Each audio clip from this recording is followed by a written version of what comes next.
രാജ്യത്തെ എയർപോർട്ടുകളിൽ നിന്നുള്ള എല്ലാ വിമാന സർവീസുകളും ഇറാൻ റദ്ദാക്കിയിരിക്കുകയാണ്.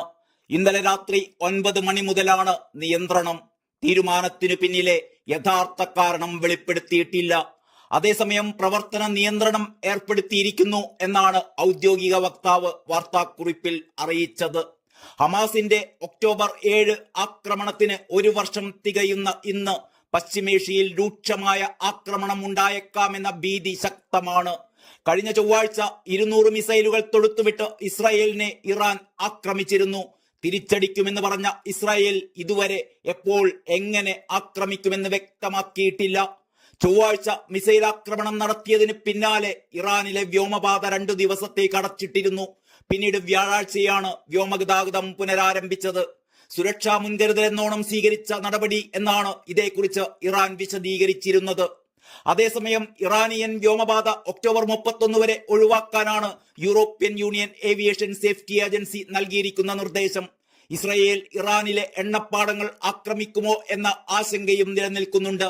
ഈ സാഹചര്യത്തിൽ ഇറാനിലെ റവല്യൂഷണറി ഗാർഡിന്റെ നേതൃത്വത്തിൽ ഗർഗ് ഐലൻഡ് അടക്കം ഓയിൽ ടെർമിനലുകളുടെ സുരക്ഷ വർദ്ധിപ്പിച്ചിരിക്കുകയാണ്. 2023 ഒക്ടോബർ 7 ഇസ്രായേലിനെ ആക്രമിച്ച ഹമാസിന്റെ നീക്കമായിരുന്നു വീണ്ടും ഹിസ്ബുല്ല ഇസ്രായേൽ സംഘർഷവും ആളിക്കത്തിച്ചത്. വീരോചിതവും ധീരവും സർഗാത്മകവുമായ മഹത്തായ പ്രവൃത്തി എന്നായിരുന്നു ഹമാസിന്റെ ഇസ്രായേൽ ആക്രമണത്തെ ഹമാസ് തലവൻ ഹസൻ നസ്രുള്ള വിശേഷിപ്പിച്ചിരുന്നത്. ഹമാസ് ആക്രമണത്തിനും ഇസ്രായേലിന്റെ പ്രത്യാക്രമണത്തിനും പിന്നാലെ ലബനീസ് അതിർത്തിയിൽ നിന്ന് ഹിസ്ബുള്ള ഇസ്രായേലിനെതിരെ ആക്രമണം അഴിച്ചുവിടുകയായിരുന്നു. ഏതാണ്ട് ഇന്നുവരെ ഇസ്രായേലിലേക്ക് ഹിസ്ബുള്ള 8000-ലേറെ റോക്കറ്റുകളാണ് തൊടുത്തുവിട്ടതായി കണക്കാക്കുന്നത്. ഗാസയിൽ ഹമാസിനെതിരായ പോരാട്ടത്തിനിടയിൽ ലബനീസ് അതിർത്തിയിൽ ഹിസ്ബുള്ള മറ്റൊരു യുദ്ധമുഖം കൂടി തുറന്നത് കഴിഞ്ഞ 1 വർഷമായി ഇസ്രായേലിന് വൻ തലവേദന തന്നെയായിരുന്നു.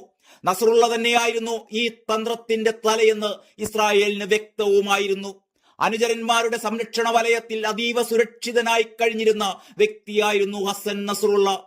എന്നാൽ ഇസ്രായേൽ ആക്രമണം മുൻകൂട്ടി കണ്ട് ബങ്കറിൽ സുരക്ഷിതനായിരുന്നിരുന്ന നസ്രുള്ളയെ ഇസ്രായേൽ വധിച്ചതോടെ ഇറാനും അക്ഷരാർത്ഥത്തിൽ അമ്പരന്നു പോയിട്ടുണ്ട്.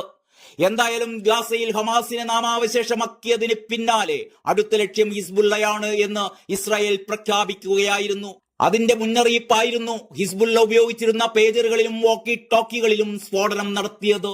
മൊബൈലുകൾ ഉപയോഗിക്കുന്നത് ആശയവിനിമയം ഹാക്ക് ചെയ്യാൻ കാരണമാകുമെന്ന് കണ്ട് പേജറുകളും വാക്കി ടോക്കികളും ഉപയോഗിക്കാനുള്ള തീരുമാനത്തിന് പിന്നിൽ ഹസൻ നസ്രുള്ളയായിരുന്നു.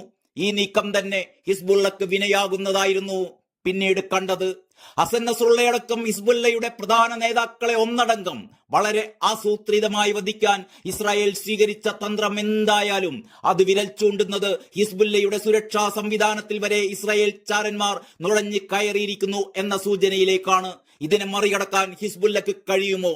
വരും നാളുകളിൽ പശ്ചിമേഷ്യ മുന്നോട്ട് വെക്കുന്ന പ്രധാന ചോദ്യം ഇതാണ്.